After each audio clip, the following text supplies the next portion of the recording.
Good morning students, स्वागत है आपका हमारे चैनल स्टडी पॉइंट पर। आज का जो टॉपिक है त्रिकोणमिति, तो त्रिकोणमिति पढ़ेंगे आज हम लोग। इससे पहले अगर आप हमारे चैनल पर नए हैं तो चैनल को सब्सक्राइब करें और बेल आइकन को जरूर प्रेस करें ताकि इस प्रकार की वीडियोस आपको लगातार मिलती रहे। चलिए आज का टॉपिक स्टार्ट करते हैं। त्रिकोणमिति में हम लोग बात करेंगे समकोण त्रिभुज की। जब त्रिकोणमिति की बात होगी, ट्रिग्नोमेट्री की, तो यहाँ पर हम समकोण त्रिभुज की बात करेंगे। समकोण त्रिभुज जैसे कि ये ए बी सी, समकोण त्रिभुज में एक कोण 90 डिग्री का होगा और बाकी दोनों कोण जो न्यून कोण होंगे।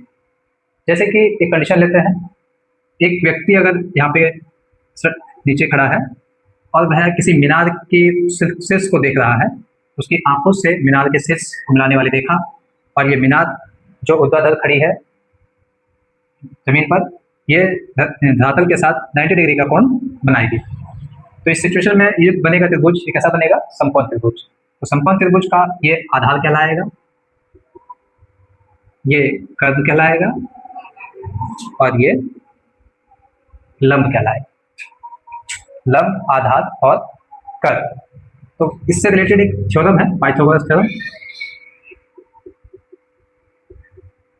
पाइथागोरस पर में जो क्या कहता है कि कर्ण का स्क्वायर बराबर होगा लंब का स्क्वायर प्लस आधार का स्क्वायर। तो इस थ्योरम का यूज होगा इसमें। शॉर्ट में इसको हम लिख देंगे के square plus L square plus आधार ए का स्क्वायर। इस तरह से यूज करेंगे। अगर हमें इसमें कर्ण निकालना है, K equal to under root L square plus A square, ये फॉर्मूला कर्ण निकालने के लिए लगेगा। इसी प्रकार से अगर हमें लंब निकालना होगा तो ए स्क्वायर जाके माइनस हो जाएगा, तो एल इक्वल टू फॉर्मूला हो जाएगा अंडर रूट के स्क्वायर माइनस ए स्क्वायर। इसी प्रकार आधार निकालना होगा तो अंडर रूट के स्क्वायर माइनस एल स्क्वायर। इस तरह के लंब, आधार और कर्ण निकल जाएगा। ये पाइथागोरस थ्योरम है। इस थ्योरम का यूज त्रिकोणमिति में होगा। तो ट्रिग्नोमेट्री के अंदर हम लोग यहाँ पर आधार, लंब और कर्ण, त्रिभुज की तीनों भुजाओं का अनुपात और उनके कोणों का अध्ययन करेंगे। त्रिकोणमिति से रिलेटेड 6 ट्रिग्नोमेट्रिक रेशो है। 6 ट्रिग्नोमेट्रिक रेशो या कहें त्रिकोणमितीय अनुपात। तो 6 ट्रिग्नोमेट्रिक रेशो क्या क्या है? वो है साइन, कॉस, टैन, कॉट, सेक और कोसेक। ये 6 ट्रिग्नोमेट्रिक रेशोज है। साइन जो होता है, इसका फॉर्मूला है, साइन किन भुजाओं का रेशो है? तो लंब बटे कर्ण, लंब बटे कर्ण। कॉस आधार बटे कर्ण का रेशो है। टैन लंब बटे आधार का रेशो होता है और कोट आधार बटे लंब। ये कोट लंब का जस्ट अपोजिट है। ऐसे ही सेक कोस का अपोजिट है। तो ये कर्ण बटे आधार और कोसेक कर्ण बटे लंब। इस प्रकार से इसका ये ट्रिग्नोमेट्रिक रेशो, भुजाओं का अनुपात, लंब और कर्ण का अनुपात साइन, आधार और कर्ण का अनुपात कोस, लंब और आधार का जो अनुपात है वो टैन और आधार बटे लंब वो कोट होता है, कर्ण बटे आधार शेक और कर्ण बटे लंब कोसेक होता है। इनसे रिलेटेड एक शॉर्टकट फॉर्मूला है, इसको याद रखने का एक तरीका है। शॉर्टकट में हम इसको याद रखेंगे LAL, लाल बटे कक्का, लाल बटे कक्का। तो ये जो लाल बटे कक्का है इसको हम लेंगे ऐसे, साइन लंब बटे कर्ण, कॉस आधार बटे कर्ण, टैन लंब बटे आधार और जस्ट नीचे से लेंगे कॉट आधार बटे लंब, सेक कर्ण बटे आधार और यहाँ पर कोसेक कर्ण बटे लंब। इस प्रकार से शॉर्टकट में हम इस फॉर्मूला को याद कर सकते हैं। आगे चलते हैं, इसके कुछ क्वेश्चंस लेते हैं। जैसे कि अगर हमें क्वेश्चन में गिवन है, कोई एक रेशियो गिवन है, साइन ए इक्वल टू 3/5 और क्वेश्चन में फाइंड कराया जाएगा कि बाकी अदर 5 ट्रिग्नोमेट्रिक रेशियो फाइंड कीजिए। एक रेशियो दिया हुआ है साइन ए इक्वल टू 3/5। तो साइन ए गिवन है तो इसका ट्रायंगल बनाएंगे, इस प्रकार से ट्रायंगल बना लेंगे। अगर ए बी सी ये दिया हुआ है तो साइन ए लिया है, ये वाला एंगल लिया गया है, तो जब एंगल ये लिया जाएगा तो इसके जस्ट सामने एंगल की जो सामने वाला साइड होगा वो हमारा लंब हो जाएगा और ये आधार हो जाएगा। तो आधार और लंब डिपेंड करेगा कि हम कौन सा एंगल ले रहे हैं। अगर एंगल ये लेते हैं तो सामने वाली भुजा लंब होगी, अगर एंगल हम ये वाला लेते हैं तो सामने वाली भुजा ये लंब होगा, और ये आधार। कर्व फिक्स है, कर्व यही रहेगा। तो क्या दिया हुआ है, साइन पे इक्वल टू लंब बटे आधार, ये हमारा लंब बटे आधार दिया है। मतलब ये लंब, ये हमारा वैल्यू 3 दिया हुआ है, लंब बटे कर्व सॉरी, तो और ये हमारा कर्व गिवन है। तो 3 और 5 दिया है, आधार नहीं दिया है, तो आधार निकालते हैं।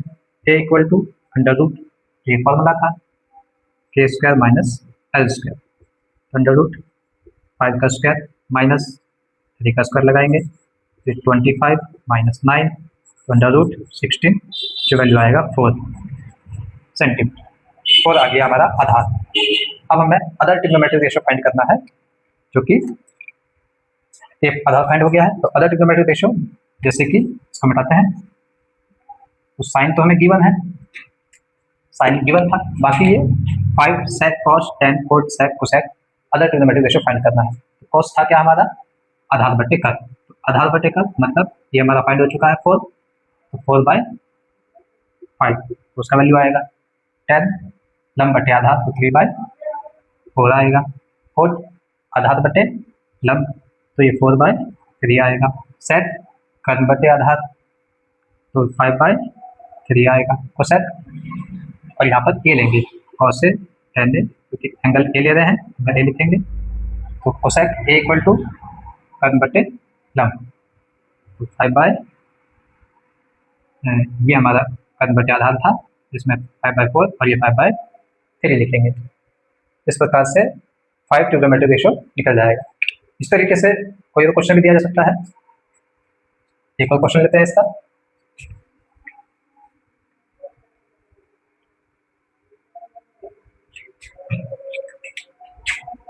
एक ट्रायंगल दिया हुआ है, जिसमें ये साइड 25 दिया हुआ है और ये साइड 24 दिया हुआ है। एंगल ए बी सी इस तरह से दिया हुआ है, क्वेश्चन नंबर 2, और एक साइड गिवन नहीं है। तो इसमें ये ट्रायंगल देख करके बाकी 6 ट्रिग्नोमेट्रिक रेशियो फाइंड कराता है। कैसे फाइंड करेंगे, इसमें फाइंड करने के लिए बोला गया है sine A cos A tan A cot A sec A और कोसेक ए फाइंड करना है। तो सबसे पहले एंगल ए ले रहे हैं, तो ये हमारा लंब होगा, ये आधार, ये कर्व होगा, ये हमारा लंब होगा, ये आधार, ये कर्व होगा।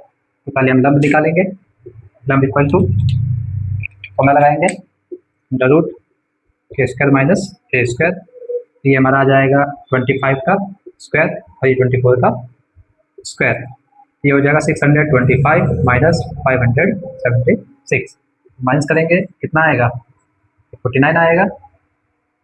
तो ये बचेगा 49 का स्क्वायर रूट 7, ये 7 सेंटीमीटर आ गया, ये भी सेंटीमीटर में गिवन है। तो लंब हमारा फाइंड हो गया। अब हम 6 ट्रिग्नोमेट्रिक रेशियो फाइंड कर सकते हैं।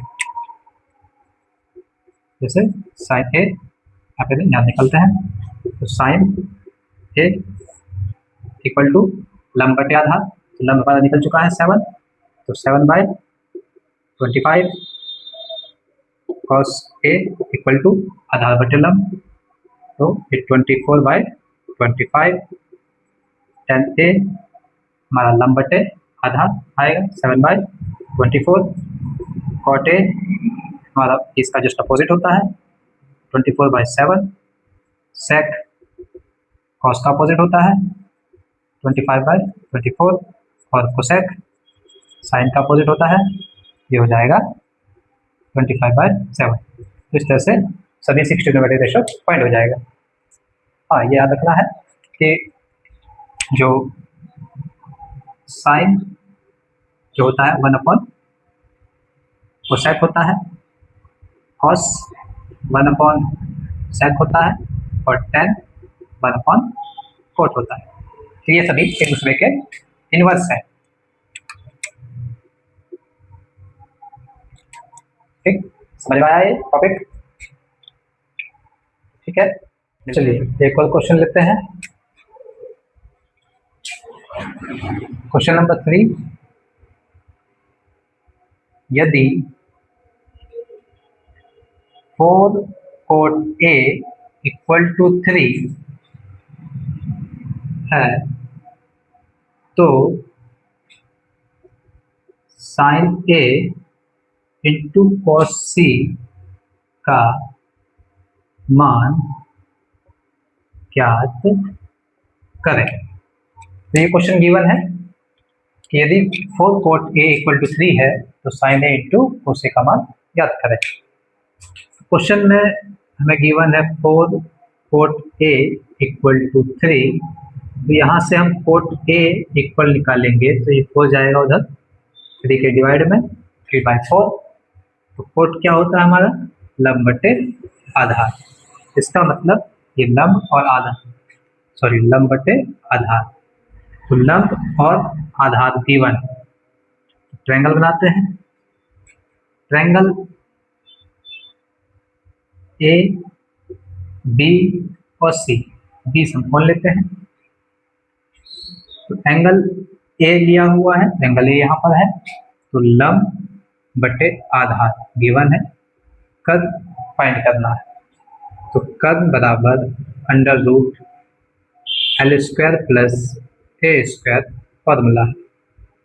तो एल 3 का स्क्वायर प्लस 4 का स्क्वायर इक्वल टू आ जाएगा 9 प्लस 16 इक्वल टू ये आ जाएगा करके फिर 25। तो 25 का स्क्वायर रूट 5 सेंटीमीटर। तो कद हमारा फाइंड हो जाएगा 5 सेंटीमीटर। अब हमें वैल्यू किसका निकालना है, साइन ए इंटू कॉस सी। तो साइन ए एंगल ये वाला लेंगे तो सामने वाला साइड होगा लंब और ये आधार और ये कद। तो साइन ए इक्वल टू हो जाएगा लंब बटे कद, तो 3/5 इंटू कॉस सी लेंगे, कॉस होता है आधार बटे कद। तो इस कॉस सी के लिए सामने वाला साइड ये हो जाएगा लंब और ये आधार ये कद। तो कॉस सी क्या होगा, आधार बटे कद। आधार हमारा 3 है और यहाँ पे कद 5 है। तो 3 इंटू 3 9 और 5 इंटू 5 25। तो आंसर हो जाएगा 9/25। ठीक, इसी प्रकार की वीडियोस के लिए बने रहिए हमारे चैनल पर और चैनल को लाइक कीजिए, सब्सक्राइब कीजिए और शेयर भी कीजिए। मिलते हैं नेक्स्ट वीडियो में। धन्यवाद।